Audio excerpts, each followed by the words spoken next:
जरूर, यहाँ प्यासे कौवे की कहानी को 300 शब्दों में सुंदर ढंग से बयान किया गया है। प्यासा कौवा, एक सबक आमूज कहानी। 300 शब्द। गर्मियों के दिन थे और सूरज अपनी पूरी आब ओ ताब से चमक रहा था। सभी जानवर धूप से बचने के लिए छाया की तलाश में थे।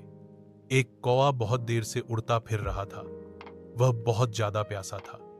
वह हर जगह पानी की तलाश में निकला, कभी पेड़ों पर बैठा, कभी जमीन पर उतरा, लेकिन कहीं भी पानी नहीं मिल रहा था। प्यास से निढाल वह थक चुका था, लेकिन हिम्मत नहीं हारी। अचानक उसकी नजर एक मिट्टी के घड़े पर पड़ी, जो एक पेड़ के नीचे रखा था। कौवा खुशी खुशी घड़े के करीब गया और अंदर झांका, मगर अफसोस, पानी बहुत नीचे था और उसकी चोंच वहां तक नहीं पहुंच सकती थी। कुछ देर वह परेशान खड़ा रहा, फिर उसके जहन में एक तरकीब आई। करीब ही जमीन पर बहुत से छोटे छोटे कंकर पड़े थे। कौवा एक एक करके कंकर घड़े में डालने लगा। हर कुंकर के साथ पानी थोड़ा थोड़ा ऊपर आने लगा। कौवा मेहनत से काम करता रहा और आखिरकार पानी उस सतह तक आ गया जहां से वो अपनी चोंच से आसानी से पी सकता था।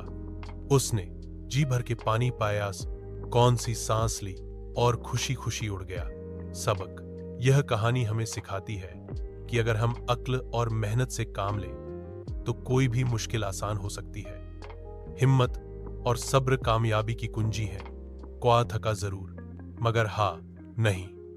यही सफलता का रहस्य है। अगर आप चाहें तो मैं इस कहानी का कार्टून या चित्र भी बना सकता हूं। क्या आप चाहते हैं?